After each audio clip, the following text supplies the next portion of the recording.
Study करेंगे, उसको समझने की कोशिश करेंगे। ठीक, तो इसमें अब जैसे फर्स्ट डेफिनेशन आई है एग्रीगेट डिमांड, ये ऐसा नहीं है कि अब ये अल्फाबेटिकली लगाए गए हैं पर टॉपिक वाइज नहीं लगाई गई।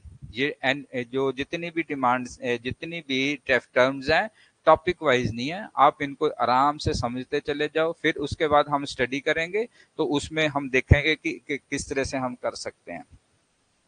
एग्रीगेट डिमांड को हम हिंदी में कहें तो कुल मांग। ठीक है, किस चीज की मांग? तो दो तरह से आप समझो कि मार्केट में जाओगे तो मार्केट में आपको एक तो कोई चीज खरीदनी है, गुड्स होगी। दूसरा, आप सर्विस भी पर लेते हो, सर्विस सेक्टर में आप डॉक्टर के पास गए तो डॉक्टर आपको सर्विस प्रोवाइड करता है।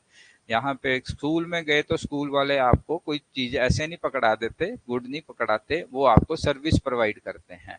पर अगर आप कुछ और लेने जाओ, दूध लेने जाओ तो दूध आपको मिला है, कार लेने जाओ तो कार, गुड्स तो गुड्स और सर्विस। तो विद इन एन इकोनॉमी, एक इकोनॉमी के में जब आप जाओगे एट ए गिवन ओवरऑल प्राइस लेवल और गिवन पीरियड, उसमें कितनी डिमांड है, दैट इज एग्रीगेट डिमांड। अब इसको ये समझो, आजकल जो है सोने का प्राइस क्या है?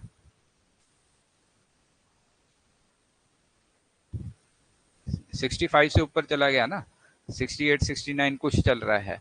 तो आज की डेट में, तो अगर मान लीजिए 5 साल पहले वो 51,000 का था, तो उस वक्त 51,000 आज की डेट में, तो इसको कहा जाएगा in a given period of time. Period जो प्रेजेंट चल रहा है, अगर हम उसकी बात कर रहे हैं तो अभी की बात करेंगे, अभी प्राइस। और यहाँ पे जो भी प्राइस लेवल है उसके ऊपर कितनी डिमांड जनरेट हो रही है। तो अगर आप सोने का काम कर रहे हो, आपने मान लीजिए एग्जांपल ले लेते हैं कि प्राइस आज है 69,000, तो 69,000 एक तोले का सोन आ गया। टाइम फ्रेम क्या हो गया? आज, आज के डे में, आज के डे में आपने लगा दिया, वहां पे लगा भी हुआ एक सुनहरे की गोल्ड स्मिथ की दुकान है, तो वहां पे लगा हुआ उसके ऊपर प्राइस आता है। तो अगर मान लीजिए 69,000 दिया, उस वक्त लोग कितने खरीदने के लिए आए? ठीक है, कितने, दैट इज द डिमांड। ठीक है, अगर बहुत ज्यादा लोग रश पड़ गया है, जितनी उसकी सप्लाई है उससे भी ज्यादा रश पड़ गया है, तो क्या होगा? उस गोल्ड का प्राइस और इंक्रीज हो जाएगा, गोल्ड का प्राइस और इंक्रीज हो जाएगा। अगर उस दिन रश ही नहीं पड़ा, जितने सप्लाई है उससे कम डिमांड है, तो क्या होगा? दुकानदार क्या कहेगा? यार बिक नहीं रहा, तो उसका प्राइस डाउन आएगा, उसका प्राइस क्या आएगा? डाउन आएगा। इसलिए जो इकोनॉमिक्स है, वैसे तो सारी जनरल स्टडीज आपको पढ़नी चाहिए, पर इकोनॉमिक्स जो है उसको आप स्पेशल एक पढ़ो, समझो। आप जॉब कर रहे हो, मान लीजिए आप जॉब कर रहे हो, वहां पे आपकी सैलरी है, इतनी सैलरी है, 69,000 सैलरी है आपकी पर मंथ। इस तरह से देखना है, आपकी सैलरी है, मतलब मैंने रफ ले लिया कि हमें तो आप ये कहोगे कि मैं इस सैलरी में 1 तोला सोना खरीद सकता हूं, तो आपकी सैलरी होगी 1 तोला सोना। अब आप नेक्स्ट ईयर गए तो आपका कुछ इंक्रीमेंट लगा, आपका कुछ इंक्रीमेंट लगा, इंक्रीमेंट लग के अब मान लीजिए आपकी हो गई 75,000, इंक्रीज हो गया। पर उधर जो गोल्ड का प्राइस चला गया है 81,000, उधर गोल्ड का प्राइस जो है वो कितना चला गया है? 81,000।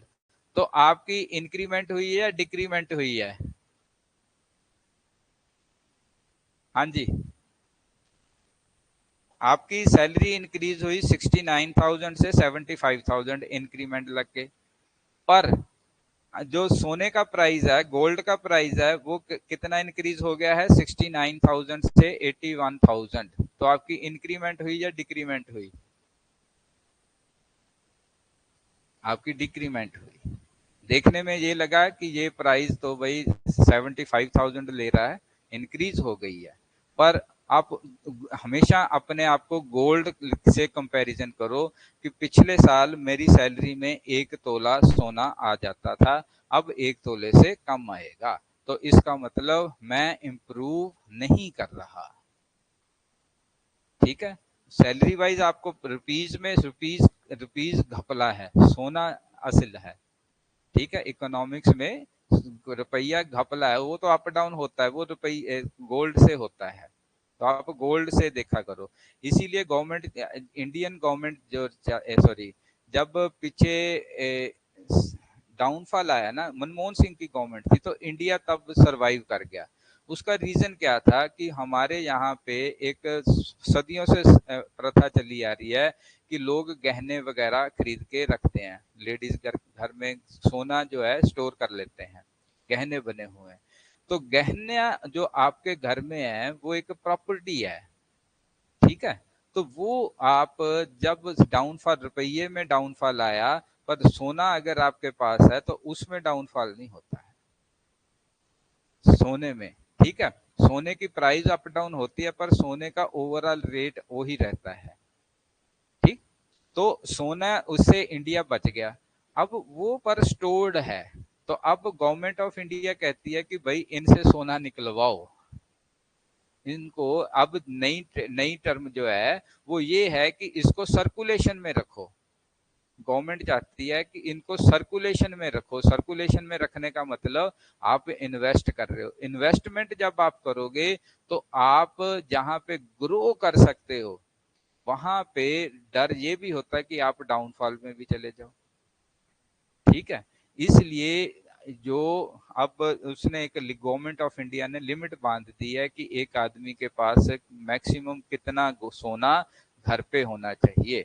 पर ये आपको समझ होगी कि सोने को ही क्यों कहा गया है, क्योंकि सोना जिसके पास होगा, गोल्ड जिसके पास होगा, उसकी अर्थव्यवस्था उतनी स्टेबल होगी, चाहे वो कंट्री है, चाहे वो नॉर्मल एक इंसान है। समझ लगी, जिसके पास जितना सोना होगा, ठीक, सोना उतना वो स्टेबल होगा। ओके, सो इंडिया में अगर हम एग्रीगेट डिमांड की बात करें तो इंडिया की एग्रीगेट डिमांड इंक्रीज हुई है 2023 में। उसका रीजन है कि एक तो हायर कंज्यूमर स्पेंडिंग, अब लोगों ने खर्च करना शुरू किया। ठीक, ये क्यों? क्योंकि पहले क्या था, जैसे ही कोरोना आया तो डिमांड डिक्रीज कर गई, बहुत सारे बिजनेसेस फॉल चले गए, नीचे आ गए। ठीक, पर अब धीरे धीरे धीरे धीरे इम्प्रूव करते जा रहे हैं। इम्प्रूव तो उसके स्पेंडिंग बढ़ रही है, तो स्पेंडिंग बढ़ रही है, आपके पास पैसा है, आप खर्चने के लिए, तो डिमांड ज्यादा होगी ना। और दूसरा, गवर्नमेंट भी इन्वेस्टमेंट्स कर रही है, तो इसलिए ये इंक्रीज हो रही है। तो पहला पॉइंट समझ में आया। एग्रीगेट सप्लाई, कुल आपूर्ति, डिमांड है, हाँ जी हमें कोई चीज चाहिए, वो कहता पीछे से ही सप्लाई रुकी हुई है। कई बार हम सिलेंडर की बात करते हैं, सिलेंडर नहीं आ रहा जी, सिलेंडर की डिमांड तो बहुत है, पर वो कहता है जी पीछे से ही सप्लाई नहीं आ रही।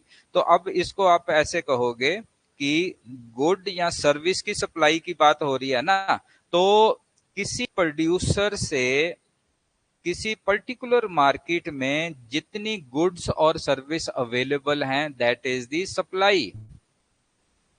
सप्लाई, सिलेंडर मतलब जहां से सिलेंडर आ रहा है, तो वहां से उस किसी भी मार्केट में, इंडियन मार्केट या और लोकल मार्केट लगा लो, उसमें कितने सिलेंडर सप्लाई हो रहे हैं किसी पर्टिकुलर टाइम में, दैट इज एग्रीगेट सप्लाई, किसी पर्टिकुलर सर्विस की या पर्टिकुलर गुड की। और इसमें सप्लाई में भी 2023 में इंडिया में बूस्ट आया है। बूस्ट वो इसीलिए क्योंकि बैकग्राउंड में कोरोना का एक सीन चल रहा था, कोरोना की वजह से अब वहां पे राइज आया है, तो राइज इन मैन्युफैक्चरिंग आउटपुट। तो राइज कब आएगा?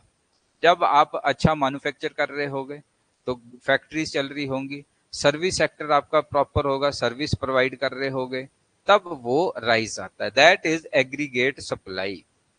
ओके, अब एक ये टर्म है आर्बिट्रेज। आर्बिट्रेज है मुनाफाखोरी।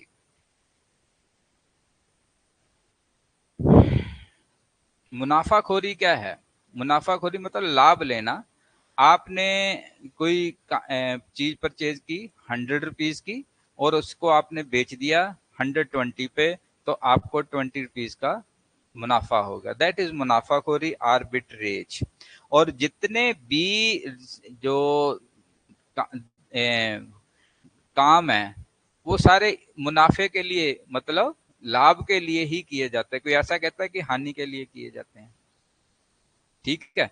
स्टॉक एक्सचेंज आपने देखा होगा, आजकल स्टॉक एक्सचेंज या म्यूचुअल फंड्स वगैरह, इनमें काफी लोग इन्वेस्टमेंट करते हैं।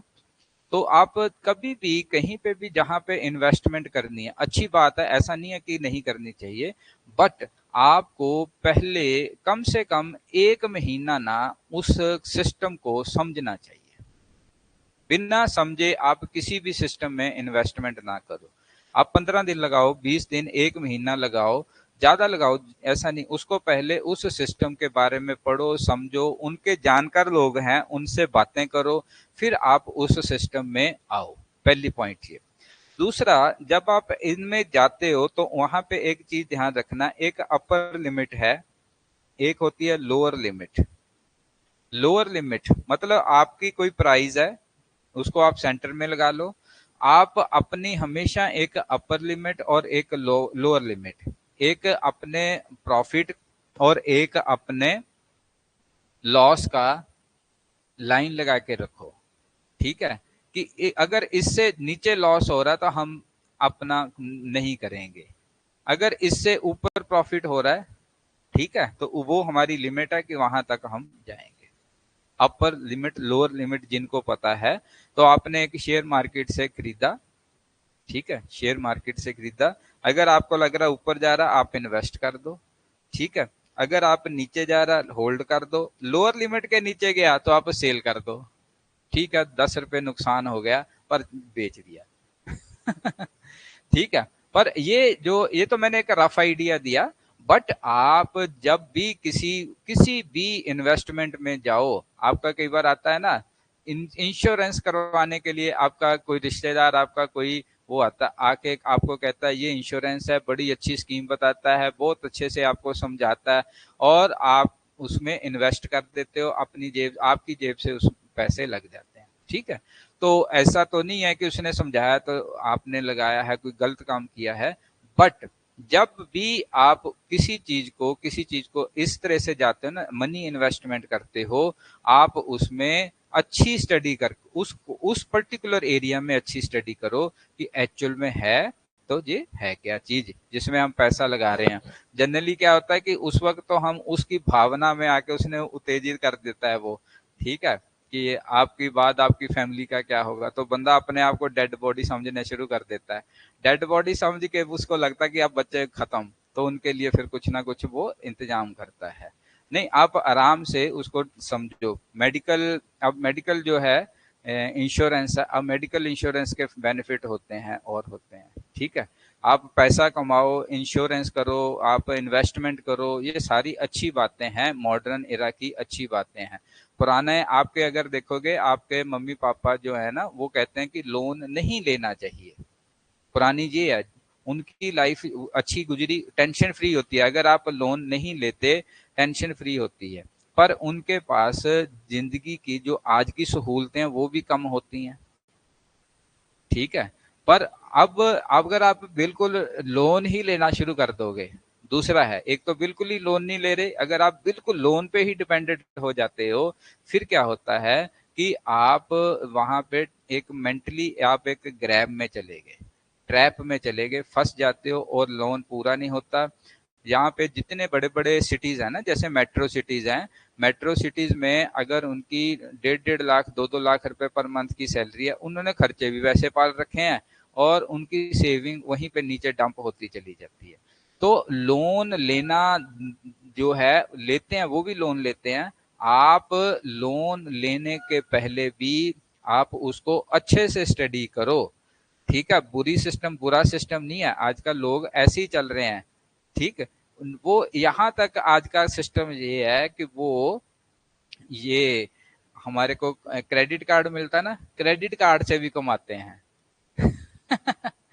क्रेडिट से आया पैसा, उस पे कुछ क्रेडिट है, आगे लगाया और उससे घुमा दी, मतलब सर्कल घुमाने की, उसको बिजनेस में कहते हैं सर्कल घुमाना।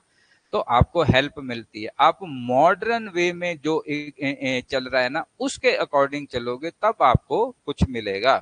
तो अब ये है, आर्बिट्रेज है कि simultaneous purchase and sale of an asset to profit from a difference in the price. Simultaneously अभी खरीदा अभी बेच दिया, 10 रुपए 50 रुपए जो भी बेनिफिट हुआ, दैट इज आर्बिट्रेज। तो ट्रेडर्स जो होते हैं, ट्रेडर्स आप समझना, अब ट्रेडर्स हम वैसे तो वर्ड बहुत बार यूज करते हैं ट्रेडेड का मतलब, जिसको आप दलाल कह सकते हो। मतलब वो कोई मैन्युफैक्चर नहीं कर रहा है कुछ चीजें, वो दलाल दलाल होता है कि वो अपना कमीशन कमीशन लेने वाला आदमी है। तो उसने यहाँ से उठा के बेची दूसरी जगह, बीच में उसका जो कमीशन बना या प्रॉफिट बना वो, ठीक है। तो वो स्टॉक को खरीदते हैं एक मार्केट से जहां पे प्राइस लो होती है, दूसरे में बेच देते हैं जहां पे वही होती है। तो इसमें 23 वाला तो कोई पार्ट नहीं है, ये तो जनरल सी टर्म है। अब आती है एसेट। एसेट, एसेट को हिंदी में कहेंगे संपत्ति। संपत्ति, कोई भी संसाधन या रिसोर्स। अब यहाँ पे इसको आप समझो, संसाधन या रिसोर्स क्या चीज है। संसाधन या रिसोर्स है जिससे आप कुछ जनरेट कर पा रहे हो, लिविंग जनरेट कर पा रहे हो, जो आप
हो गया शुरू।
उठा लेना 15%।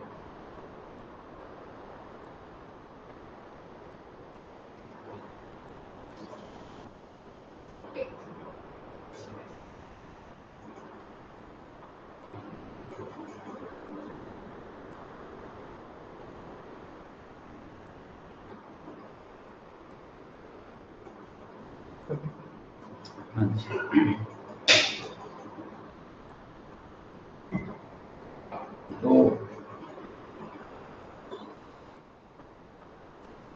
स्टूडेंट थोड़ी प्रॉब्लम आ रही है यहाँ टेक्निकली लाइट की वजह से। चलो हम आगे शुरू करते हैं। तो एसेट की बात कर रहे थे। एसेट में पहले हम समझे संसाधन या रिसोर्स। रिसोर्स आपके पास एक जमीन का टुकड़ा है, ठीक है, पड़ा है, आपको उससे कोई आमदनी है नहीं।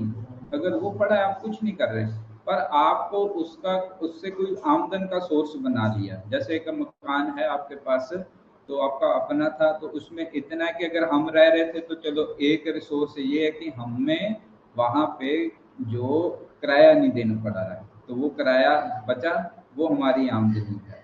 दूसरा, अगर हम किसी किराएदार को रख लेते हैं, 2 कमरे दे दिए, तो वो हमारा एक रिसोर्स बन गया। रिसोर्स मतलब वहां से हम कुछ गेन कर रहे हैं, ठीक।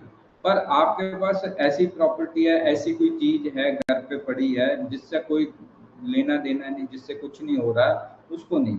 तो संसाधन या रिसोर्स किसी भी इंडिविजुअल या ऑर्गेनाइजेशन के पास होते हैं जिससे फ्यूचर में उम्मीद हो कि कोई बेनिफिट होगा। फ्यूचर में, अगर प्रेजेंट में नहीं हो रहा, कई बार होता है ना कि चलो अभी तो हमने लेके प्लॉट रख लिया है, फ्यूचर में इसमें बेनिफिट होगा, तो हमारा वो रिसोर्स बन गया, इसको सिंपल सी एसेट बन गया, तो वो एसेट है। अब जब हम जहाँ पे देखते हैं कि एसेट, जितने भी लीडर हैं आजकल अपने एसेट शो करते हैं ना, एसेट उनको शो करने पड़ते हैं। कोई कहता है कितने करोड़ का, कोई कितने, जो भी है मेरे नाम पे गाड़ी है, ये है, वो सब कुछ वो शो करते हैं प्रॉपरली वो, तो वो एसेट्स हैं। 2023 में इंक्रीज इन एसेट्स हुआ कंपनी का, खास करके रियल एस्टेट, मशीनरी या इंटेलेक्चुअल प्रॉपर्टी। इंटेलेक्चुअल प्रॉपर्टी जिसमें आप पर कोई पास कोई ऐसी प्रॉपर्टी नहीं है, पर आपने कोई अपना फार्मूला पेटेंट करा रखा है, कोई आपकी बुक है, बुक लिख रखी है, वो सारा कुछ अब इंक्रीज हुआ है। तो यहाँ पे ऐसा जो इंक्रीज बार बार बता रहा है ना, उसका एक रीजन फिर से मैं बोल देता हूँ, कोरोना में डिक्रीज था, तो इसलिए सभी जगह पे इंक्रीज हो रहा है। ऑस्टेरिटी नेक्स्ट है। ऑस्टेरिटी को मितव्ययिता जो हिंदी में कहेंगे। अब आप इसको चाहे गवर्नमेंट सेक्टर को ले लो, चाहे अपने आप को ले लो, एक परिवार में भी वैसे ही खर्चे होते हैं जैसे एक गवर्नमेंट करती है। अब गवर्नमेंट ने कुछ इकोनॉमिक पॉलिसी बनाई कि जो पब्लिक सेक्टर डेट, DEBT लिखा है, डेप्ट नहीं होता, डेट, डी साइलेंट होता है, डेट। जो पब्लिक सेक्टर डेट है उसको कम किया जाए बाय लिमिटिंग पब्लिक स्पेंडिंग। जो सार्वजनिक खर्चे हैं उनको अगर कम कर दिया जाए तो हमारा डेट खत्म, कुछ कम हो सकता है, ठीक है। तो इसलिए हम कैसे करते हैं, तो घर में आप इसको घर में लगा के देखोगे। घर में क्या है कि आपको किसी को पैसे देने हैं, खर्चे करने हैं, मतलब उसको वापस करने हैं, लोन लिया हुआ है, तो आप घर के जो सार्वजनिक खर्चे हैं उनको सीमित कर दोगे। सीमित करके उनमें से फिर पैसा निकाल के आप डेट में पे करते हो, रीपे करते हो, ठीक है। तो ये, तो बहुत सारी यूरोपियन कंट्रीज ने इस ऑस्टेरिटी को 2023 में एड्रेस किया है, to address the budget deficit. Deficit का मतलब होता है घाटा, ये टर्म्स आगे भी आएंगी। डेफिशिट का मतलब होता है डेफिशिएंसी, घाटा। जो बजट में घाटा, कि उन्होंने बजट बनाया कि हमें ये खर्चे करने हैं, बजट बना लिया कि हमें 10 लाख करोड़ डॉलर खर्च करने हैं एक कंट्री ने, पर बाद में देखा इनकम तो हो रही है 8 लाख करोड़ की, ठीक है, तो 2 लाख करोड़ के लिए घाटा हो गया ना, तो वो कहाँ से पूरा करना है? तो that is austerity. Balance of payment,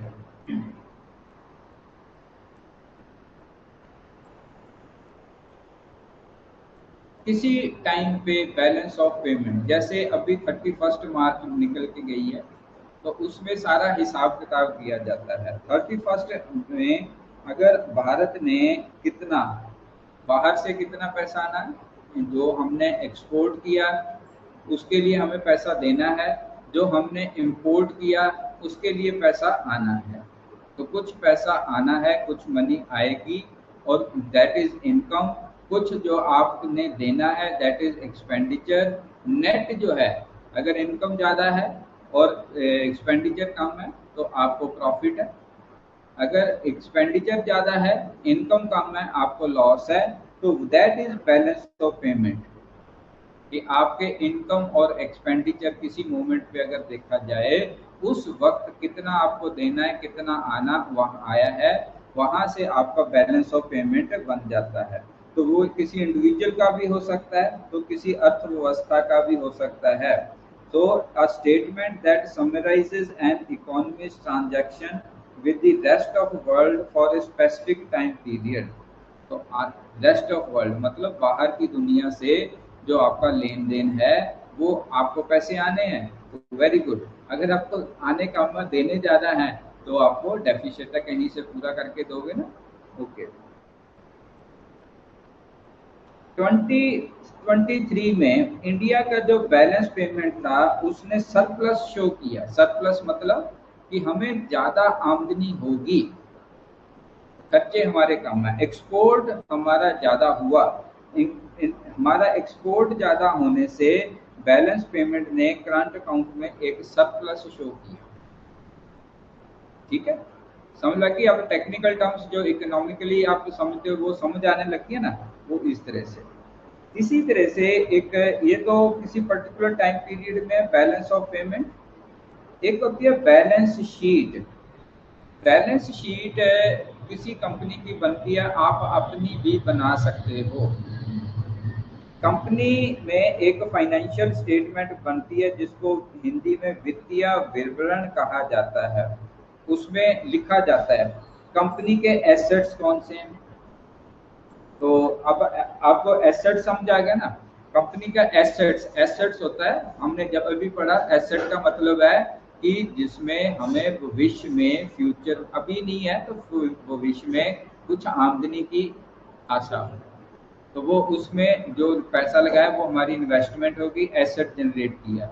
एक कंपनी ने आपने मान लो एक फैक्ट्री लगी है, तो फैक्ट्री के लिए लैंड में इन्वेस्ट किया तो एसेट बन गई। मशीन्स खरीदी हैं, वो एसेट बन गया है। बिल्डिंग की है, वो एसेट बन गया है। तो वो उनके एसेट बन गए हैं। तो जितना भी एसेट है उसको आपने किसमें, फाइनेंशियल टर्म में कन्वर्ट कर लो, पैसे में कन्वर्ट कर लो, रुपीज में कन्वर्ट कर लो। तो वो तो हो गए कंपनी के एसेट्स। फिर लायबिलिटीज, लायबिलिटीज है देनदारी को कहते हैं। लायबिलिटीज होती है देनदारी, हिंदी में बात करेंगे इसको तो देनदारियां, कि आपने पैसे देने दिए हैं लोगों से, कहीं से उधार उठाया है, कुछ किया है, तो वो पैसा आपका देनदारी में आ गया। ओके, ठीक है। तो आप जब भी इकोनॉमिक्स समझो ना, आप उसको अपने पे मतलब घरेलू हालातों पे समझोगे तो इंडियन भारत की भी समझ जाओगे। फिर इसके बाद share holders equity, share holders की इक्विटी, उनका भी तो योगदान है, उनको भी तो कुछ देना है। आपने शेयर्स रेज किया ना, तो किसी ने एक 1000 रुपीज का शेयर लिया है आपकी कंपनी में, वो इन्वेस्टमेंट में चला गया है, तो उसके बदले में आप उसको कुछ प्रॉफिट का शेयर देने वाले हैं। ठीक है, तो वो कितना है, उस सब को आप एक फाइनेंशियल स्टेटमेंट बना लोगे। उससे आपको अपनी सिचुएशन का पता लगेगा कि हम लॉस में जा रहे हैं, हम प्रॉफिट में जा रहे हैं। अगर हमारी देनदारियां ज़्यादा हैं और आने वाली इनकम कम है, नेचुरली हम लॉस में।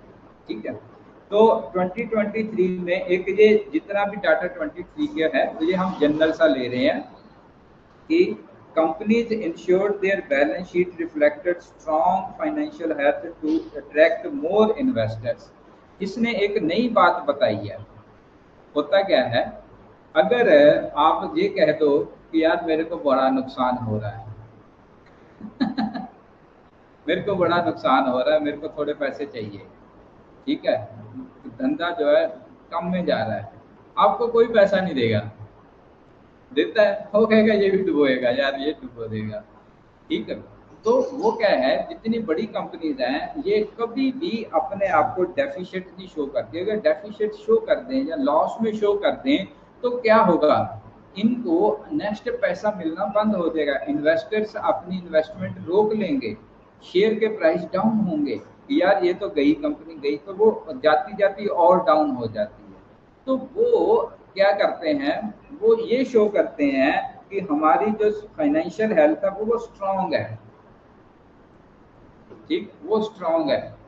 तो वो क्या होता है, जब स्ट्रांग है तो फिर जो सामने वाला इन्वेस्ट करने वाला वो भी पैसा लगा देता है, यार स्ट्रांग है कुछ आएगा। तो अब पैसा लग गया तो आपके पास एक ऑप्शन अपॉर्चुनिटी मिल गई ना कि आप और काम करोगे, बढ़िया हो जाएगा, ठीक है। इसी तरह से इसको आप जनरल लाइफ में ले लो कि आपको पैसे की जरूरत है, आप बजाय इसके मांगने के आप इस तरह से अगर बातें करने शुरू कर दोगे कि भाई हमने नया प्रोजेक्ट शुरू किया है, इतना इन्वेस्ट कर दिया है, इतना बस इतना प्रॉफिट आ रहा, तो जब ऐसी ऐसी बातें करोगे, हवा में ही बातें कर दी। हवा में बातें करने का मतलब आपने रिफ्लेक्ट किया स्ट्रॉन्ग फाइनेंशियल कंडीशन, आपने अच्छे कपड़े पहन रखे हैं, गाड़ी बड़ी गाड़ी से उतर, चाहे आप उधार भी लेके आए हो आपने अच्छा इंप्रेशन दे रहे हो, अच्छा इंप्रेशन दिया तो सामने वाली पार्टी जो है वो इम्प्रेस हो गई, आपके जो भी प्रोजेक्ट है उसमें वो अब आपको लोन देने की बजाय इन्वेस्टमेंट कर देती है, तो आपका फायदा हो जाता है, आप उसको चलाते हो, ठीक है। इसी तरह से वो कर रहे हैं। तो बैलेंस शीट जो है अपनी हमेशा स्ट्रॉन्ग फाइनेंशियल हेल्थ के साथ करो, ओके। देन आता है बैंकरप्सी, इसको आप कहते हो दिवालियापन। क्या होता है दिवालियापन? दिवालियापन होता है कि आपने इतना लोन ले लिया, अब आपको पकड़ के इन्वेस्टर्स ने, सॉरी जो लोन देने वाले थे आपके, उन्होंने पकड़ा, पुलिस में पकड़ा दिया, जेल चले गए, जेल में जाके आपने जज के पास पेश हुए, आपने कहा कि मेरे पास कुछ नहीं है, कुछ नहीं है मेरे पास, तो आप क्या हो गए, दिवालिया, कि अब मेरे पास कुछ नहीं है। जो आदमी दिवालिया घोषित हो सकता है तो किसी की हिम्मत नहीं है इससे कुछ निकलवा लेंगे, है ही नहीं उसके पास। जो था आप कहोगे कि मेरे पास ये एक छोटी सी गाड़ी है, लेनी है ले जाओ, इससे आपके खर्चे पूरे होते हैं, ठीक है, तो वो कितने कर लेंगे वो, तो वो दिवालिया घोषित हो जाता है। तो ऐसा ही होता है। तो इसमें आप ऐसा करना कि आप बहुत बड़ा गबन करना, छोटे मोटे गबन नहीं करना, छोटे मोटे गबन में आपको सजा होती है, ठीक। बहुत बड़ा एक स्कैम कर देना, स्कैम करने के बाद वो पैसा इधर उधर अपने बच्चों में इधर उधर ट्रांसफर कर देना, खुद दिवालिया हो जाना खींचते रहे, कहाँ से आएगा कैसे आएगा, ठीक है, दिवालिया। पर ये भी अभी मुश्किल है, गवर्नमेंट जो बड़ी स्ट्रॉन्ग, ठीक है। तो एक कानूनी प्रक्रिया है जिसमें कोई व्यक्ति या कोई बिजनेस अपना बकाया लोन जो है भुगतान करने में असमर्थ होता है। आर्थिक मंदी में, आर्थिक मंदी अभी आई ना, तो ये तो लेटेस्ट है, कोरोना काल में छोटे छोटे बिजनेस उन्होंने, कईयों ने 23-24 में दिवालियापन की अर्जी दे दी, ठीक है। अगर आप दिवालिया घोषित हो सकते हो तो आप रिलैक्स हो गए, पर आगे से आप कोई भी बिजनेस आपके साथ डील नहीं हो सकती।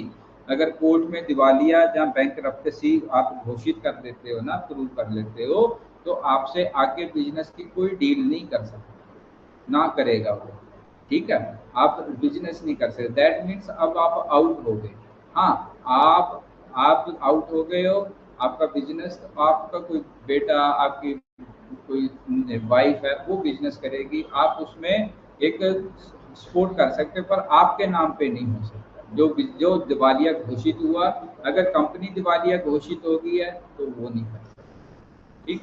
पर इसमें बड़े लूप होल्स होते हैं, लोग पैसा कमाते हैं और दिवालिया घोषित हो जाते हैं, लूप होल्स हैं। बार्टर, बार्टर सिस्टम जब वस्तु विनिमय, आजकल तो आप कहीं पे जाते हो और आप कहते हो कि कितने किया जी, वो कहता है जी ये 10,000 की, आप 10,000 पे किया, ले आए।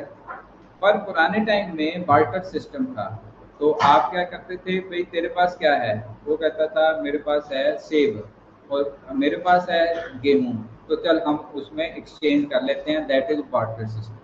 एक वस्तु को दूसरे वस्तु से एक्सचेंज कर लेना, बिना पैसे के उपयोग किए वस्तुओं को सेवाओं का आदान प्रदान।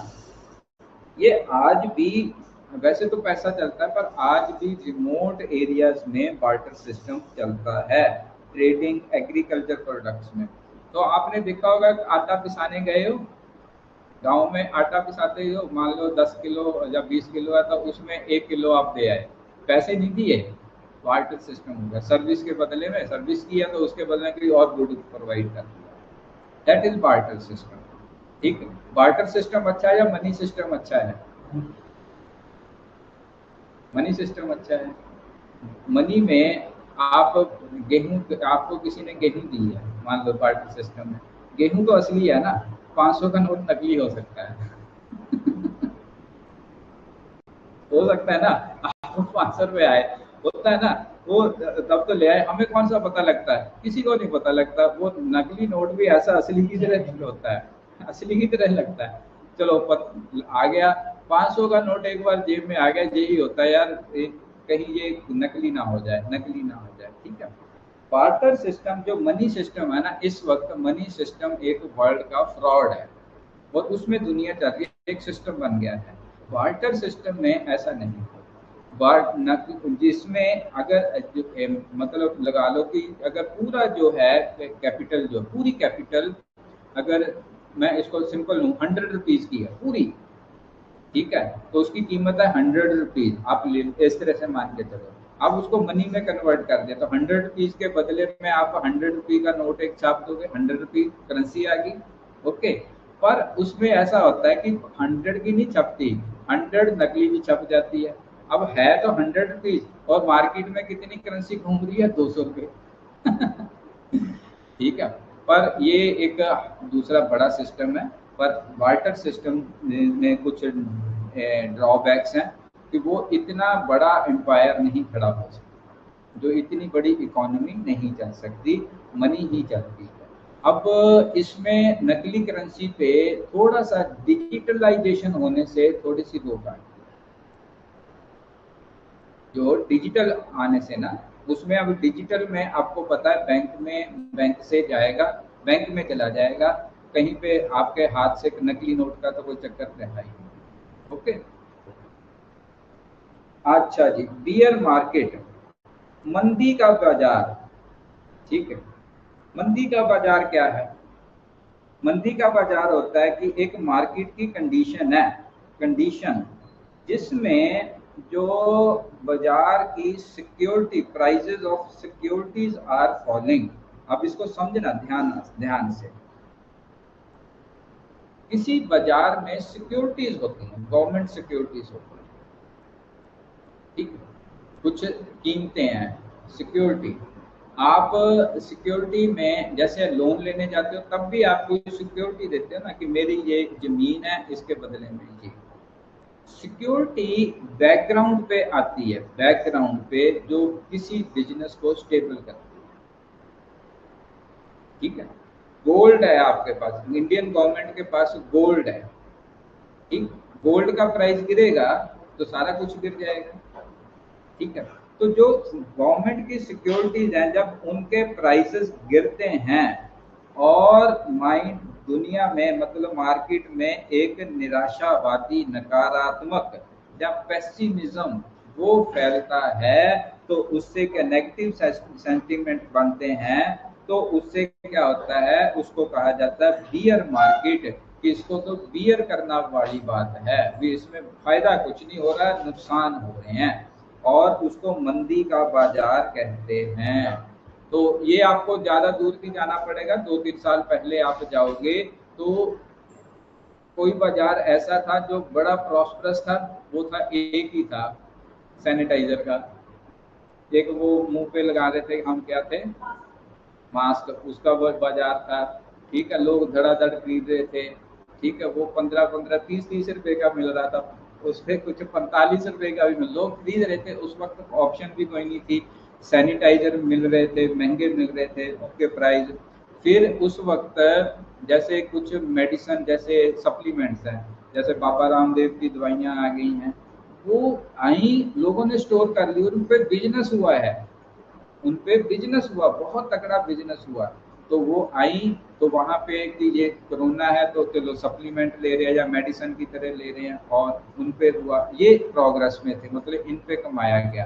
पर उस दौरान क्या प्रॉपर्टी पे हुआ है, किसी ने इन्वेस्टमेंट किया? प्रॉपर्टी की कीमतें कम हुई हैं, क्योंकि खरीदने वाले ही कोई नहीं था, लोगों के पास पैसे नहीं है तो खरीदेंगे कहाँ से? जो बैठे हैं तो वो कहते हैं चलो यार बैठे हैं तो बैठे हैं, ठीक है। उस वक्त उसको कहते हैं मंदी का दौर, मंदी का दौर। पर इसी तरह से और भी होता है कि जैसे स्टॉक एक्सचेंज में कोई मंदी का दौर आ गया तो आपको सुनने को मिलेगा कि कुछ लोगों ने सुसाइड्स कर ली, तो वो है पेसिमिज्म। मंदी के दौर में लोगों के पैसे लगे होते हैं, वो पैसे नहीं है। अगर किसी ने, जैसे एक खेत है, खेत में फसल खड़ी है, तो उसको आप कैसे देखते हो कि एक फसल है, खेत है, वो एक फसल खड़ी है, फसल है, ठीक है, वो फसल नहीं है, वो उसकी एक किसान की पूरी आशा है। उसने बेटी का ब्याह करना है, किसी का करना है, किसी की फीस देनी है, किसी का, वो सारे खर्चे वहां से आएंगे। और अगर उसमें कुछ ये आ जाए, बाढ़ आ जाए, कुछ और आ जाए, तो क्या होगा? नुकसान हो गया ना, पेसिमिज्म शुरू होगा, पेसिमिज्म। ठीक, जनरली जो ट्रेडर्स होते हैं, जो व्यापारी होते हैं, जो आम लोग होते हैं, उनको पता होता है कि ये व्यापार है, ऊपर नीचे होता रहता है, पर कोई ना कोई ऐसे भी ग्रिप में आता है जो सुसाइड के केस तक चला जाता है। ठीक, हमारे एक नोन थे, बड़े चेयरमैन थे, एक अच्छी कंपनी है उनकी, ठीक है, तो उनको एक दिन में ही 6-7 करोड़ रुपए का बैठे बैठे घाटा हो गया। तो हम सोच रहे थे कि भाई ये अब इनको हार्ट फेल होगा हाँ, पर नहीं, हम उनके पास बैठे, हमने कहा क्या हुआ? वो कहता जी ऐसे ऐसे जो नुकसान है जिंदगी में बड़े देखे हैं, नीचे तक गिर गए फिर उठ गए, तो मेंटेलिटी है ना, तो वो बच गए। मगर पेसिमिज्म क्या है कि पेसिमिज्म होता है कि आप छोटा सा नुकसान देख के भी इतना डेप्थ में चले गए कि आपको हार्ट फेल हो रहा है, आप डिप्रेशन में चले गए। ओके, तो ऐसा नहीं। तो ग्लोबल स्टॉक मार्केट ने मंदी का दौर 23-24 में फर्स्ट क्वार्टर, मतलब जनवरी से लेके मार्च तक ग्लोबल मार्केट में मंदी का दौर चला था। मतलब फर्स्ट क्वार्टर कहेंगे आप मार्च से लेके अप्रैल मई जून, 3 महीने, ठीक है। अब ये टर्म समझ आ गई, बियर मार्केट। अब नेक्स्ट बात करते हैं कैपिटल। कैपिटल यहाँ पूंजी, पूंजी कहते हैं इसको।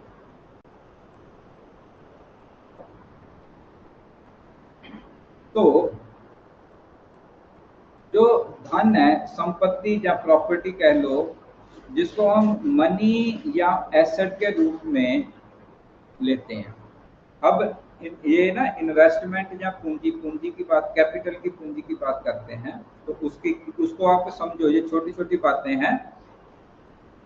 किसी, आपकी एक ऑर्गेनाइजेशन है, आपकी एक फैक्ट्री है, इंडस्ट्री है, कोई लगा रखी है, और उसमें जो पैसा आपकी फाइनेंशियल स्ट्रेंथ को शो कर रहा है, सिग्निफाई कर रहा है आपकी फाइनेंशियल स्ट्रेंथ। आप कैसे शो करोगे आपकी फाइनेंशियल स्ट्रेंथ है?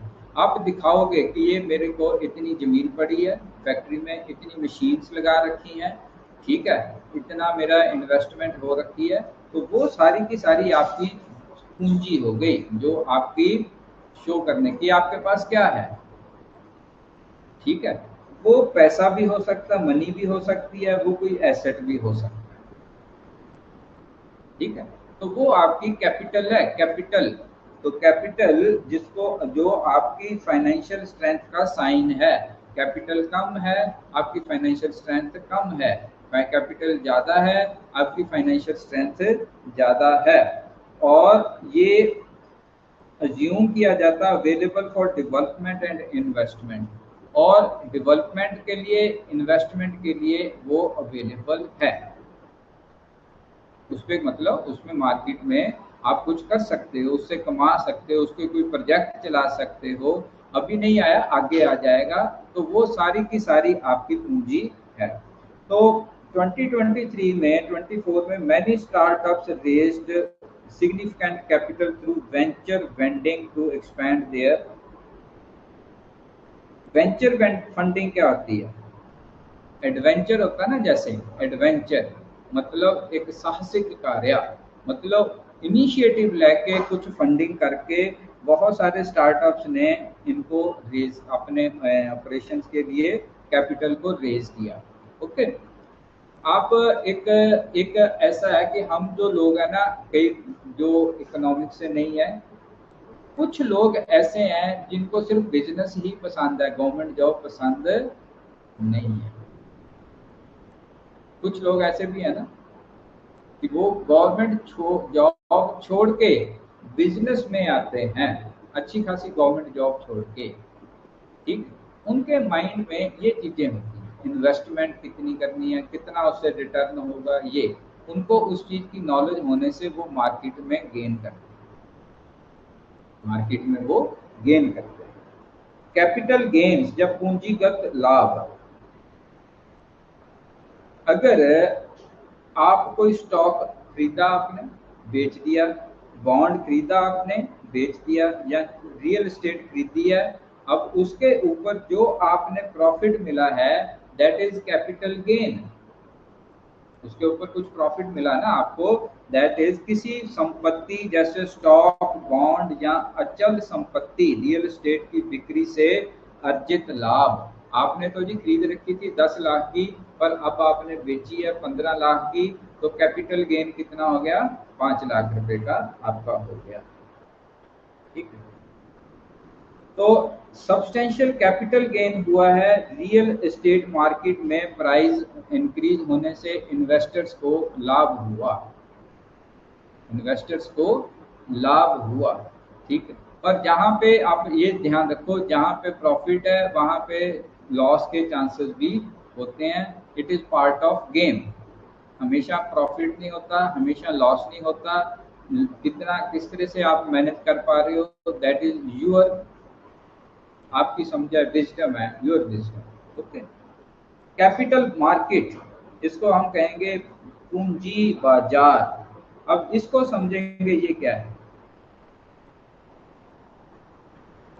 फाइनेंशियल मार्केट जो होती है ना, जिसमें long term debt, equity backed securities are bought और सोल्ड, इसको आप कहोगे दीर्घकालिक ऋण, इक्विटी समर्थित प्रतिभूतियां, प्रतिभूति होती है, इसको सिक्योरिटी कहते हैं, इनको खरीदा या बेचा जाता है, दैट इज कैपिटल मार्केट।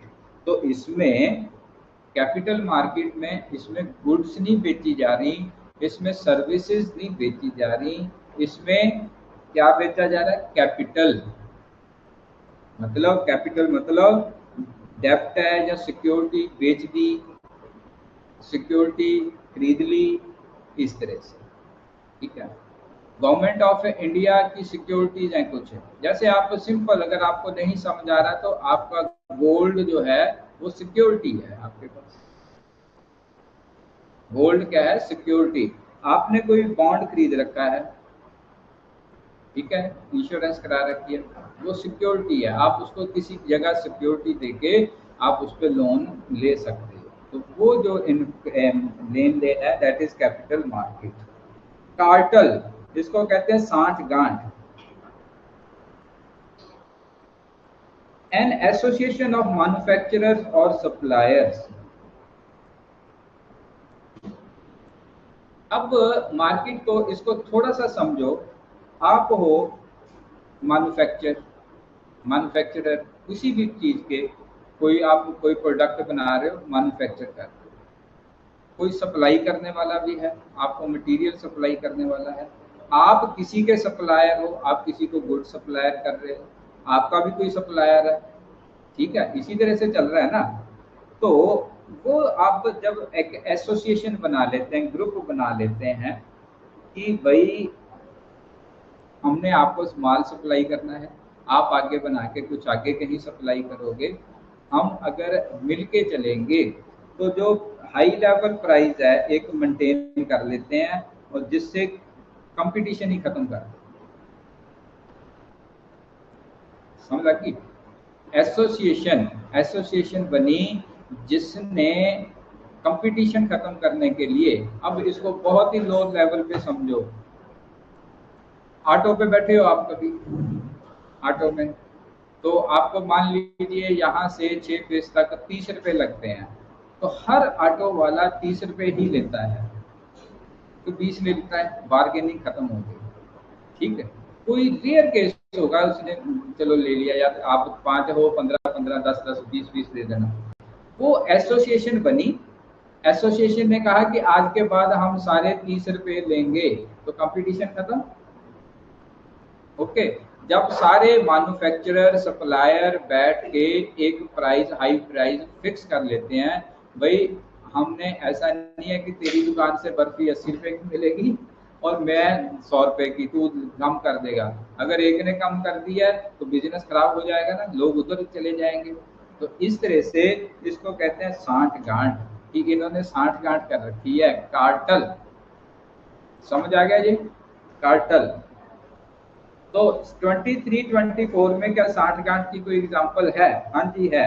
बहुत सारे ऑयल प्रोड्यूसिंग कंट्रीज ने 60 गांठ कर ली आपस में, भाई हम इसी प्राइस पे देंगे, कोई कम नहीं देगा, कोई ज्यादा नहीं देगा। जिसको खरीदना चाहे मेरे से खरीदे, चाहे आपसे खरीदे, एक ही प्राइस पे मिलेगा, ठीक है। नहीं क्या होता था कि अगर 60 गांठ है तो आपसे पूछेगा कितने की, फिर दूसरी तरफ चला जाएगा कितने की, जहां पे उसको सस्ता लगता है। तो अब मेरा ग्राहक कहीं, कंज्यूमर कहीं और, कस्टमर दूसरी जगह जा, मैं भी कहता हूँ कम करेंगे, तो पहले ही 60 गांठ कर ली। कैश फ्लो, नकदी प्रवाह।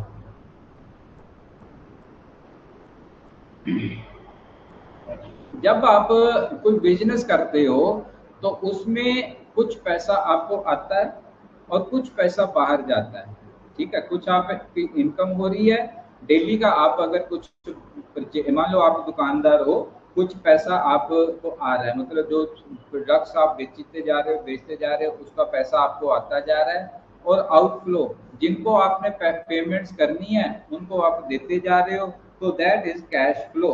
Total amount of money being transferred into and out of business, especially as affecting liquidity.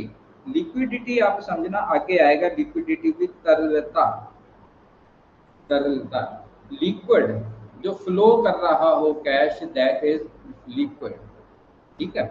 अब आप इसको कैसे समझोगे? आपके पास घर में सिक्योरिटी के लिए आपके पास एक प्लॉट भी खरीद रखा है, और आपके पास 50,000 रुपये कैश भी पड़े हैं, तो इमीडिएट फ्लो के लिए कौन सा मनी रेडी है? दोनों मनी है ना, दोनों ही वेल्थ है। वो आप बेचोगे तब जाके आएगी, उसके पैसे आएंगे, पर कैश फ्लो में है, आप कभी भी उठाओ उसको यूज कर सकते हो, तो दैट इज तरल, ठीक है। सोना जो है वो तरल है, लिक्विड है या सॉलिड है? इकोनॉमिक पॉइंट ऑफ व्यू से लिक्विड है, लिक्विड है वो क्योंकि सोने को अब कभी भी जाके बेच दो, इमीडिएट वो बिक जाता है। प्रॉपर्टी अगर आपकी है तो उसको 6 महीने भी लग सकते हैं। सोने की दुकान पे जाओ, आप उसको गिरवी रख सकते हो, उस पर पैसे मिल सकते हैं, ठीक है, जिसमें इमीडिएट आपके पास कोई FDF, फिक्स डिपॉजिट है, अब जाओ बैंक में तोड़वा लो, वो लिक्विड होगी, या फिर आप उसके बेसिस पे लोन ले सकते हो कि इतनी मेरी FD है, आप इसको रख लो, ठीक है, लिक्विड। वैसे क्या है सोना? सॉलिड। तो मैनी कंपनीज, बहुत सारी कंपनियों ने 23-24 में अपने कैश फ्लो को इम्प्रूव करने में जोर दिया सो दैट कि उनकी फाइनेंशियल स्टेबिलिटी बने। जितना आपका कैश फ्लो हो रहा है, कैश फ्लो का मतलब ये नहीं कि आ ही रहा है, आ रहा है जा रहा है, आ रहा है जा रहा है, उतनी आपकी फाइनेंशियल स्टेबिलिटी, अपनी फाइनेंशियल वो प्रॉपर होती है, स्ट्रांग होती है। ओके, कुछ ना कुछ ग्राहक आने चाहिए, कुछ ना कुछ निकल रहा है, यही दुकानदारी है। अगर आप बैठे हो दुकानदार में कोई आया ही नहीं तो इनफ्लो रुक गया है, इनफ्लो रुकेगा तो आउटफ्लो भी रुक जाएगा, पैसा ही नहीं आएगा तो आप पेमेंट कैसे करोगे आके समझ लगी ना? Cash flow. डिफ्लेशन, अपस्फीति, हिंदी में पढ़ते हो तो अपस्फीति और डिफ्लेशन। डिफ्लेशन क्या है? A decrease in general price level of goods and services.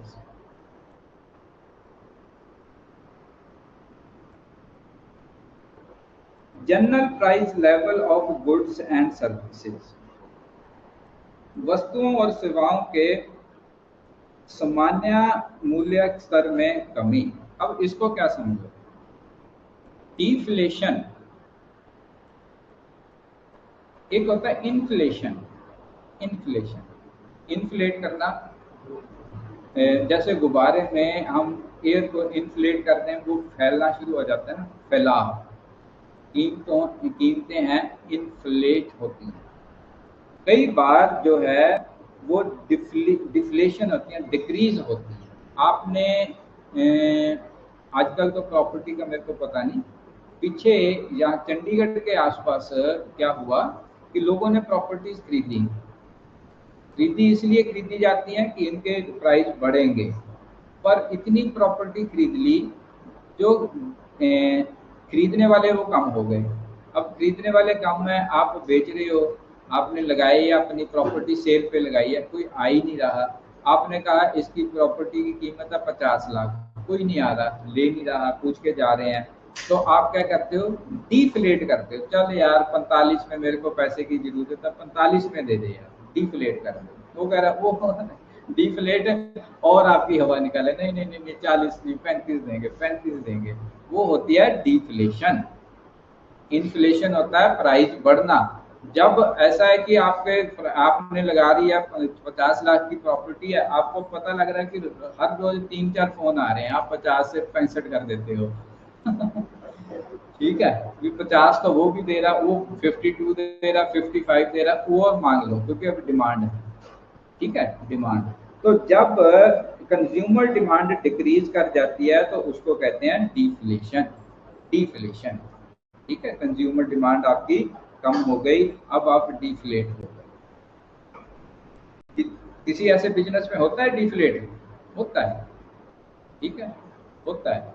आजकल इसमें आप देखोगे कि आपका मोबाइल सेक्टर है तो नोकिया वाला होता है, नोकिया को कौन खरीदता है? खरीदता कोई नहीं है ना, तो उसकी प्राइजेस वो कहेगा यार सस्ते में ले जाओ, ये कर लो, तो भी कर लो, नहीं। ठीक, किसी की डिमांड इतनी बढ़ती है वो इन्फ्लेट करता है। डिमांड है क्या? मांग किसको कहते हैं?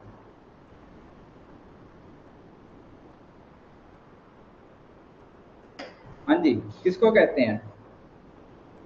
आपकी इसमें दो चीजें हैं डिमांड में, ये समझना इकोनॉमिकल पॉइंट ऑफ व्यू से।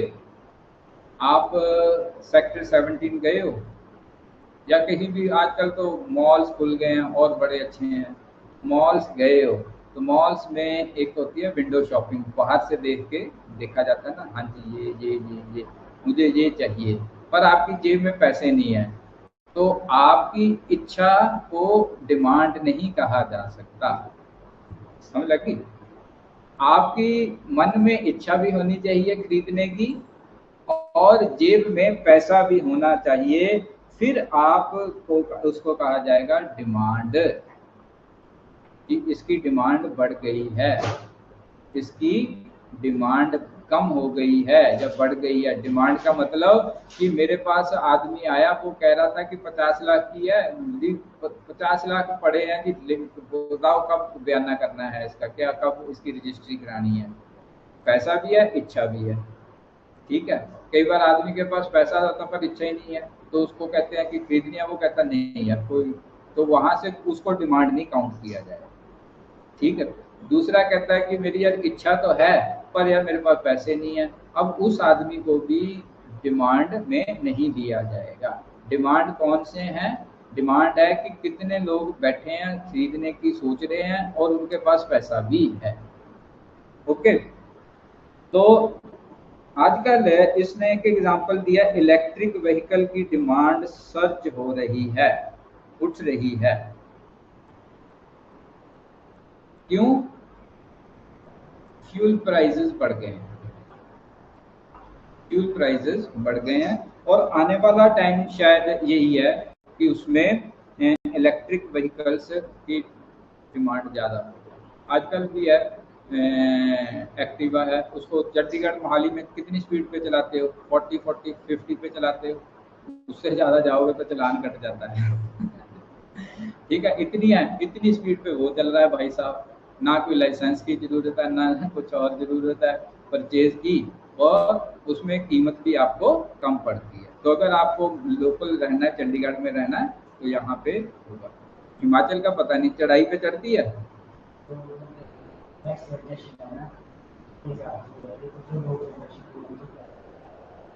मतलब उसमें जो व्हीकल है उसको जब ढलान पे नीचे जाना तो कोई प्रॉब्लम, ऊपर चढ़ती है नहीं होती ना। हाँ, क्योंकि उसमें पावर नहीं होती। पर अब नेक्स्ट जनरेशन जो कह रहे हैं ना, नेक्स्ट जनरेशन इसमें व्हीकल्स की आएगी, उसमें इतनी पावर होगी कि वो ऊपर नहीं चलेगी। ठीक है, तो वहां पे भी चलेगी। नैनो, नैनो कहाँ पे ज्यादा बिकी? नैनो कार थी ना एक, हिमाचल में बहुत ज्यादा बिकी। रीजन क्या था? एक तो सस्ती है, दूसरा हिमाचल में उसमें एसी नहीं था। तो अगर पंजाब या प्लेन में चलाना, गर्मी में आप बिना एसी के कैसे चला लोगे? ठीक है, वहां पे एसी की जरूरत नहीं है, वो चला रहे हैं आराम से, तो वहां पे डिमांड आई। ठीक है, सर्ज आई, तो इसको कहते हैं डिमांड। अब आगे बात करते हैं डेप्रिसिएशन। डेप्रिसिएशन क्या है, इसको बात करते हैं। मूल्यह्रास। आप आप गाड़ी आपने शोरूम से खरीदी, कौन सी गाड़ी अच्छी लगती है भाई? हाँ जी, आपको कौन सी लगती है? कौन सी गाड़ी खरीदने की इच्छा है? आपकी कौन सी है? इयोन। कितने की है? 4 लाख की है। चलो 4 लाख की गाड़ी, 4 लाख आप लेके गए, आपने उसको खरीद लिया, अज्यूम करो, ठीक है, खरीद लिया। आप शोरूम से बाहर आए, आपको पैसे की जरूरत पड़ गई। हाँ, कहते हो नई गाड़ी खरीदी है यार, 4 लाख, अब वो वापस तो करने से रहा। अब मार्केट में जाते हो, इमीडिएट आपको सिर्फ 3.5 लाख रुपए मिले।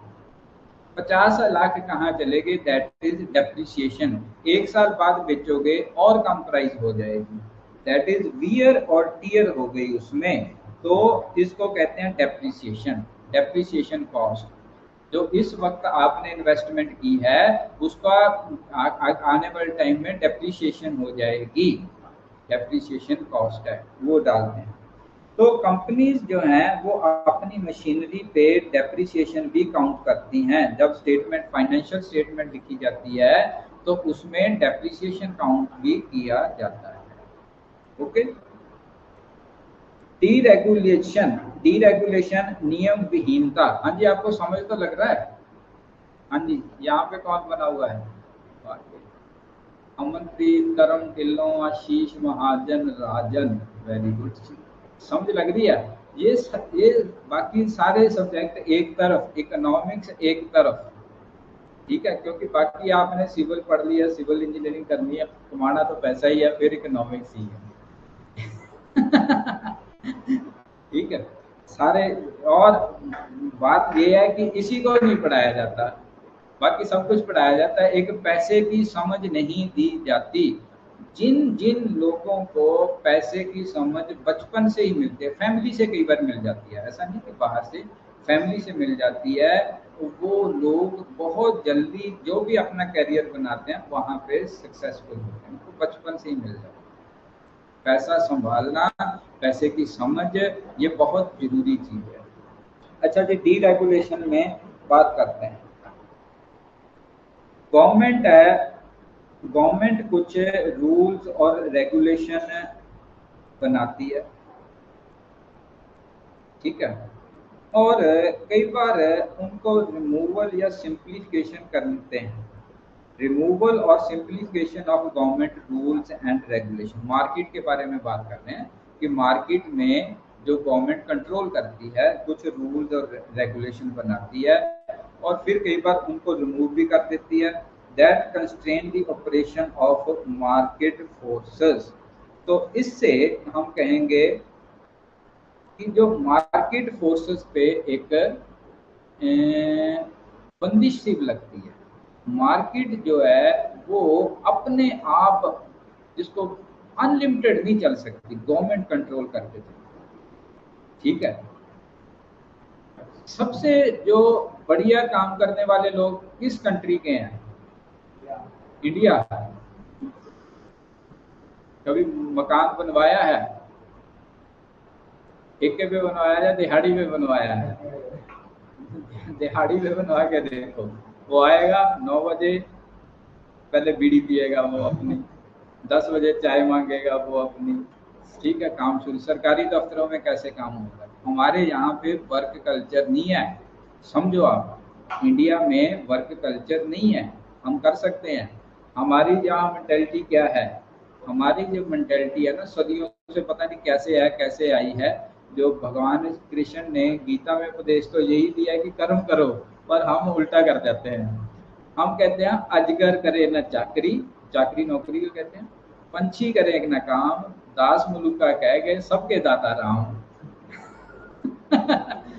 ठीक है, गवर्नमेंट ने साधुओं को पेंशन लगा दी, साधुओं को पेंशन है, तो थोड़े थोड़े पैसे जो भी है 2000 2500 ऐसे कुछ जाता है, चलो कोई ऐसी बड़ी बात नहीं है। तो सोसाइटी है उसमें हमारे तो है। अब किसान डिमांड कर रहे हैं हमें पेंशन दो।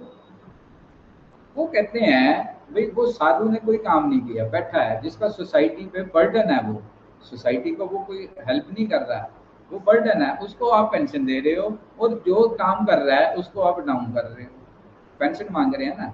तो बात ये है कि सबसे ज्यादा जो काम करने वाले लोग हैं वो जैपनीज हैं, जैपनीज लोग सबसे ज्यादा।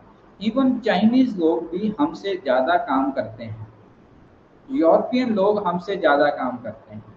जो भी इकोनॉमी वर्ल्ड में खड़ी हुई है ना, अच्छी स्ट्रांग है इस वक्त, वो वहाँ के लोग काम करते हैं। जो हमारे लोग जब कनाडा जाते हैं तब ये लोग भी काम करते हैं। हमारे लोग भी वहाँ ऐसे नहीं डॉलर कमा के आ जाते हैं, डॉलर कमाने पड़ते हैं, दिन रात काम करना पड़ता है, डेढ़ दो दो शिफ्टें काम करना पड़ता है। पहली एक शिफ्ट कहीं लगा के आया, दूसरी शिफ्ट कहीं लगाई है, फिर डॉलर बनते हैं, ठीक है, फिर उसकी कीमत बढ़ती है। पर जब इंडिया की बात आती है, यहाँ पे हम अगर जो लोग यहाँ पे उतना काम कर रहे हैं वो भी कमा रहे हैं, ऐसा नहीं कि भारत में कमा नहीं रहे, बिजनेस कर रहे हैं, वो उनका बिजनेस जाने ऊपर जाने का एक ही रीजन होता है, ठीक है। तो जो अब इसमें जैपनीज कार बन रही थी, शायद उसका नाम था होंडा, होंडा जैपनीज है ना, उनकी मार्केट, जापानीज वालों ने, जापानीज काम बहुत करते हैं, 10-10 12-12 घंटे, वो वर्कहोलिक हैं, वर्कहोलिक। अमेरिका में उसकी सप्लाई जानी है, तो एक तो है कि कार बनेगी, कार अब जो जितना भी पैसिफिक ओशन है उसको पार करके इतने ट्रैवलिंग चार्जेस भी पड़ेंगे और अमेरिका में जाएगी, तो अमेरिकन कंपनीज को बेनिफिट है, ठीक है। तो जापानीज ने एक ट्रिक निकाली, जापानीज ने क्या किया कि उन्होंने एक शिप में कार को बनाया नहीं, उसके जितने पार्ट्स हैं उनको रखा, शिप में ले गए और शिप कहाँ पे खड़ा कर दिया? समुद्र में, पैसिफिक ओशन अमेरिका के पास। वहां से अंदर ही शिप के बीच में बैठ के वो असेंबल करते हैं, कार बनाई और दे दी, तो शिपिंग कॉस्ट कम होगी, शिपिंग कॉस्ट कम होगी। अमेरिका में जब गई, उनकी कारें वैसे भी अच्छी होती हैं, तो अमेरिकन मार्केट को फेल किया उन्होंने, फोर्ड को फेल किया उन्होंने, जैसे दूसरी कंपनी से फेल किया। तो अमेरिकन कंपनी, अमेरिकन गवर्नमेंट ने रूल्स बनाए कि भाई आप को आपके ऊपर ड्यूटी लगेगी, आप ऐसा नहीं। तो अपनी कंपनीज को बचाने के लिए कुछ रूल्स एंड रेगुलेशन बनाने पड़ते हैं। तो उसमें अगर आप सीधा सीधा मार्केट फोर्सेस पे डिपेंडेंट हो जाओगे ना, मार्केट फोर्सेस पे, तो आप खत्म हो जाओगे, क्योंकि एक ही जो पावरफुल है वो ही फ्लोट करेगा, वो ही आगे जाएगा। इसलिए गवर्नमेंट रूल्स एंड रेगुलेशन बनाती है। तो जो कंट्री जिसको हम कैपिटलिस्ट कहते हैं, जो मार्केट देख के डिसीजन लेती है, जब अपनी कंपनीज को बचाने की बात आती है तो वो रूल्स एंड रेगुलेशन कुछ इस तरह से बनाती है जिसमें अपनी कंपनीज को बेनिफिट हो, उनको सिंप्लीफिकेशन करती है अमेरिका, ठीक है। तो वो बस दूसरों के लिए वो कैपिटलिस्ट है। इसी तरह इंडिया भी है, भारत भी है। अब भारत में जो इंडिया सबसे बड़ा एक्सपोर्टर है जूट का, ये याद रखना, ज्योग्राफी का पॉइंट है। जूट का सेकंड लार्जेस्ट प्रोड्यूसर है, पर एक्सपोर्टर नंबर 1 है, एक्सपोर्ट करने में 1 है। तो जो कहाँ से हो रहा है प्रोड्यूस, बांग्लादेश इसमें नंबर 1 आ जाता है, पर यहाँ से एक्सपोर्ट। अब जूट का मतलब है बोरी, जिसको आटे की बोरी, जो पुरानी बोरी आती थी।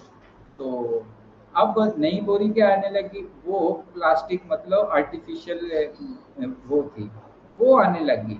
तो गवर्नमेंट ऑफ इंडिया ने अपने प्रोडक्ट्स को बचाने के लिए इंडिया में रूल बनाया कि इनकी जो भी कंपनी जहाँ पे गेहूं या कोई चावल जहाँ होगी, वो जूट की बोरी यूज की जाएगी, ठीक है। कानून बनाना, तो उससे कितना बेनिफिट होता है, कितने लोग परचेज करते हैं, ये ठीक है। तो कुछ रिमूव, अगर रूल्स को, गवर्नमेंट रूल्स को सिंप्लीफाई कर दिया जाए या रेगुलेशंस को रिमूव कर दिया जाए, जिससे मार्केट को कंस्ट्रेंट, मार्केट फोर्सेस में कुछ ऐसा हो जाए कि कंस्ट्रेंट का मतलब रुकावटें पड़े, तो उसको कहते हैं डीरेगुलेशन। अगर उससे कुछ बेनिफिट हो उसको कहा जाता है रेगुलेशन। रूल बनाने से रेगुलेशन, रिमूव करने से डीरेगुलेशन। इस बात को समझ गए, ठीक है। चंडीगढ़ जाते हो तो हेलमेट पहनते हो, वो रेगुलेशन है, वो रेगुलेशन हो गई। हिमाचल में जाते हो तो हेलमेट पहनते हो, पहनते हो, ठीक है, ठीक है। बाकी जगह जाते हैं तो हम उसमें हाथ में टांग लेते हैं, अगर नहीं पहनते नहीं है, अगर हमें खुद का जरूरत है फिर पहन लेते हैं, ओके। तो ये वही है रेगुलेशन एंड डी रेगुलेशन। बहुत सारी कंट्रियों ने डी रेगुलेशन टेलीकम्युनिकेशन सेक्टर में किया टू इनकरेज कंपटीशन। रेगुलेशन करोगे आप, रेगुलेशन की बात बताई ना मैंने आपको कि अमेरिका ने रेगुलेशन किया अपनी कंपनीज को बचाने के लिए, दूसरी कंपनी जो विदेशी कंपनी थी, जापानीज कंपनी, उसको कंपटीशन से आउट करने के लिए।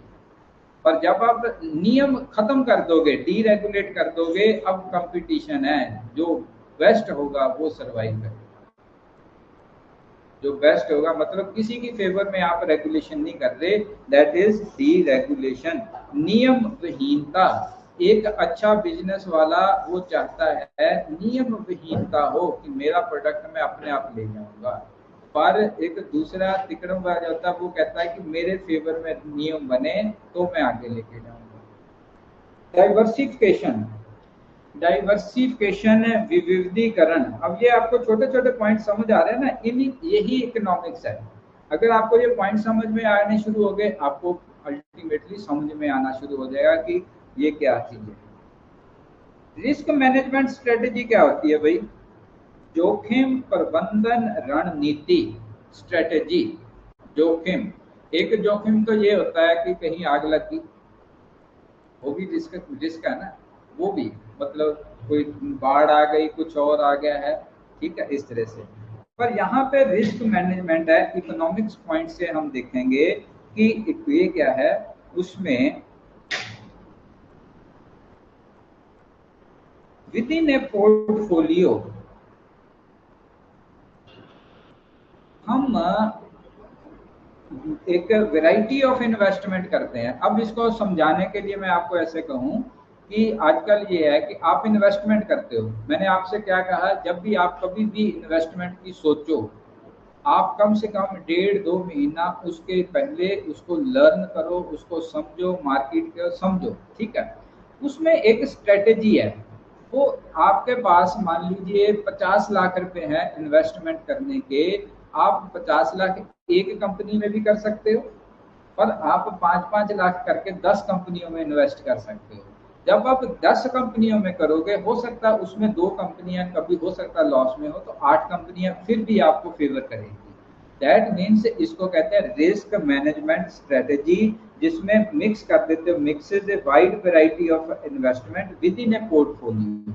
पोर्टफोलियो मतलब आप एक सेक्टर में इन्वेस्ट कर रहे हो पर अलग अलग पॉइंट्स पे कर रहे हो, अलग अलग कंपनीज में कर रहे हो। ओके, ये बात समझ में आई आपको? ठीक है, आप एक ही जगह इन्वेस्ट कर दोगे तो जैसे उसमें नुकसान है तो वो आपको प्रॉब्लम खड़ी करेगा। So investors diversified their portfolios and to mitigate risk associated with market volatility. Volatility आप समझो, volatile क्या होता है? वोलाटाइल होता है, आप इतने पेट्रोल अपने हाथ पे रखा, वो थोड़ी देर बाद वेपोराइज हो जाता अपने, वोलाटाइल है वो। मार्केट भी वोलाटाइल, अस्थिरता, मार्केट में पैसा लगाया वो गायब हो गया, इधर पता नहीं अब कहाँ चला गया कहाँ नहीं चला गया। इकोनॉमिक ग्रोथ या आर्थिक वृद्धि, किसी गुड या सर्विस की जो भी प्रोड्यूस की जा रही है, amount increase in the amount of goods and service produced per head of population over a period of time.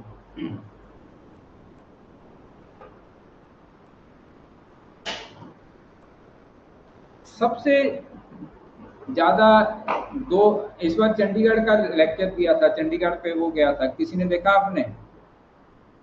Himachal की सीरीज चल रही थी ना, उसमें इसको ब्रेक करके चंडीगढ़ का लेक्चर आ गया, देखा? तो यार देखते क्या हो आप?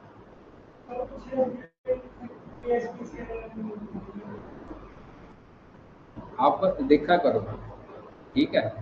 एक तो है कि हम प्रोवाइड नहीं कर रहे, वो तो आप कहोगे यार हमें मिला ही नहीं। एक प्रोवाइड की जा रही है इंफॉर्मेशन, सर्विस प्रोवाइड की जा रही है, अब आप ही ढीले डाले हो तो फिर कैसे कर सकते हो? वो भी चीज ऐसी जिसको आप कभी भी देख सकते हो, ठीक है। वो आपके मतलब उसमें वैसे तो वो लाइव जाता है, पर उसको जनरली हमारे स्टूडेंट्स ही देखते हैं, ठीक है। वो स्टूडेंट्स के लिए एग्जाम पॉइंट ऑफ व्यू से है, उसका कोई और पॉइंट ऑफ व्यू नहीं है। चंडीगढ़ पे था, इस बार गया है चंडीगढ़, आप के बारे में देखो, ठीक है। लाइक कर दिया करो, और क्या है। तो चंडीगढ़ है में जो बिजली की खपत है ना पर हेड, वो सबसे ज्यादा है, मतलब बाकी अगर पंजाब हरियाणा से देखें वो ज्यादा है, ठीक है।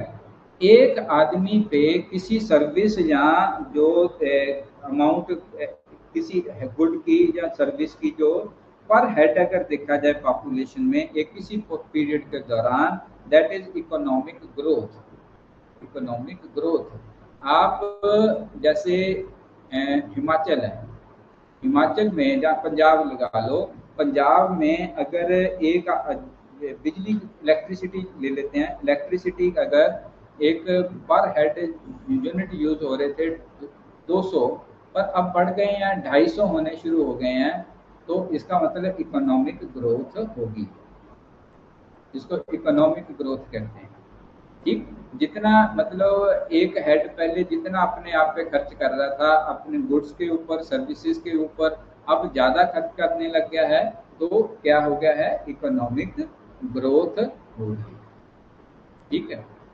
कौन सा फोन है आपके पास? कौन सी कंपनी का? सैमसंग, सैमसंग का है, ठीक है। तो आप नेक्स्ट बर्थडे को एप्पल का ले लेते हो तो आपकी इकोनॉमिक ग्रोथ हो गई है, मतलब आप खर्च करने लग गए हो अपने पर है। तो economic growth at one of the highest among major economies, India में अब इकोनॉमिक ग्रोथ ज्यादा हुई है। ऐसा नहीं कि अमेरिका से ज्यादा ग्रो करना शुरू कर दिया, जिसको गवर्नमेंट ऑफ इंडिया ने इस तरह से प्रोजेक्ट किया कि पहले से अब हम लोग जो हैं ज्यादा ग्रो करने लगे। पर आप कहोगे यार हमें तो पता नहीं चलता कैसे करते हैं ये पर हेड। पर हेड का मतलब इंडिया की टोटल जो जीडीपी है वो इंक्रीज हो गई है। आपने काम नहीं किया, मतलब मिस्टर अंबानी तो कर ही रहे हैं, आपके नहीं आ रहे, पर बड़े बड़े इंडस्ट्रियलिस्ट तो कमा ही रहे हैं और उनके साथ लोग तो कमा ही रहे हैं। ठीक है, ठीक। जब टोटल इनकम काउंट की जाएगी तो अंबानी साहब की भी इनकम ऐड होगी, अडानी की भी होगी, आपकी भी होगी, मेरी भी होगी, एक जो नहीं काम कर रहा वो भी होगी, हाउसवाइफ बैठी है उसकी भी होगी, जितने भी है, और उसको डिवाइड किया जाएगा, उसमें सारी पॉपुलेशन का डिवाइड कर दिया जाएगा। सारी पॉपुलेशन डिवाइड, उसमें सारी पॉपुलेशन में कौन से आगे, जो काम नहीं करते वो भी, जो कम कमा रहे हैं वो भी, जो ज़्यादा कमा रहे हैं वो भी, जो बहुत ज़्यादा कमा रहे हैं वो भी, सारी पॉपुलेशन आ जाएगी और उसके बाद वो पर कैपिटा इनकम बनती है। ठीक है, उस तरह से इलास्टिसिटी, लोच इसको कहते हैं, इलास्टिसिटी। जब मार्केट में प्राइस इंक्रीज होता है, प्याज के दाम बढ़ गए, आप क्या करते हो, सब्जी खानी छोड़ देते हो। ठीक है,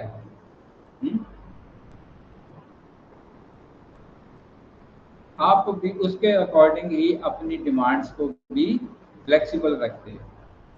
ठीक है, समझते हो ना, सिंपल सी एग्जांपल है, पंजाब प्याज के दाम, बरसातें होंगी, बरसातों के बाद ना वो बढ़ जाते हैं, गर्मियों में बढ़ जाते हैं ऐसे, तो 80-80 85-85 रुपए किलो प्याज बिकता है। तो उस वक्त आदमी फिर प्याज सलाद में काटना बंद कर देता है, तड़का लगता है तो आधे प्याज से भी तड़का लगा दिया जाता है। ठीक है, इसी तरह से ना डिमांड, आप फ्लेक्सिबल हो गए अपनी डिमांड्स को लेके, कम हुआ फिर उस वक्त जो ढाबे पे जाओगे वो भी क्या है, फिर प्याज का सलाद नहीं देता, वो मूली दे देता आपको, मूली खाओ जो सस्ती है उस वक्त।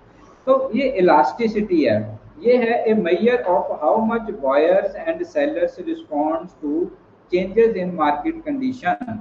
बाजार की परिस्थितियों में बदलाव के प्रति खरीदारों और विक्रेताओं की प्रतिक्रिया का माप, कि वो किस तरह से रिस्पॉन्ड कर रहे हैं।